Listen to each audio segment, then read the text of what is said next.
মুর্শিদাবাদ সফরে আসছেন মুখ্যমন্ত্রী। ৪ ডিসেম্বর বহরমপুর স্টেডিয়াম ময়দানে করবেন সভা। বিধানসভা ভোটের আগেই সভা থেকে কি বার্তা দেবেন তৃণমূল সুপ্রিমো, সেদিকে তাকিয়ে দলীয় নেতৃত্ব।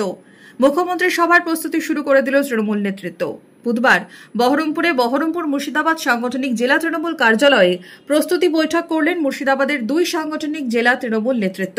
বিভিন্ন শাখা সংগঠনের নেতৃত্বরাও উপস্থিত ছিলেন বৈঠকে উপস্থিত জেলা পরিষদের সভাধিপতি রুবিয়া সুলতানা, জঙ্গিপুর সাংগঠনিক জেলা তৃণমূল সভাপতি খলিলুর রহমান, বহরমপুর মুর্শিদাবাদ সাংগঠনিক জেলা তৃণমূল সভাপতি অপূর্ব সরকার, জেলা তৃণমূল চেয়ারম্যান নিয়ামত শেখ সহ জেলা তৃণমূলের বিভিন্ন বিধায়ক ও পদাধিকারীরা। অপূর্ব সরকার জানিয়েছেন, ভোটের আগে মুখ্যমন্ত্রী রাজনৈতিক সভা করতেই আসছেন মুর্শিদাবাদে। আমাদের মুখ্যমন্ত্রী সর্বভারতীয় তৃণমূল কংগ্রেসের সভানেত্রী, তিনি আসছেন মুর্শিদাবাদে। এখনো পর্যন্ত এটা নির্ধারিত আছে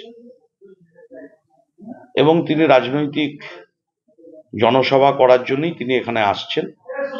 তার সাথে উন্নয়নের কথা, প্রতিবাদের কথা, বঞ্চনার কথা, বাংলার মানুষের বাংলার অধিকার রক্ষার কথা থেকে শুরু করে তিনি বর্তমান রাজনৈতিক প্রেক্ষাপটের উপরে দাঁড়িয়ে শান্তি বার্তা, সমৃদ্ধির বার্তা, ধর্মনিরপেক্ষতার বার্তা যেমন দেবেন এবং সাম্প্রদায়িক শক্তির বিরুদ্ধে লড়াইয়ে মুর্শিদাবাদের মানুষের কাছে তিনি তার আহ্বান রাখবেন।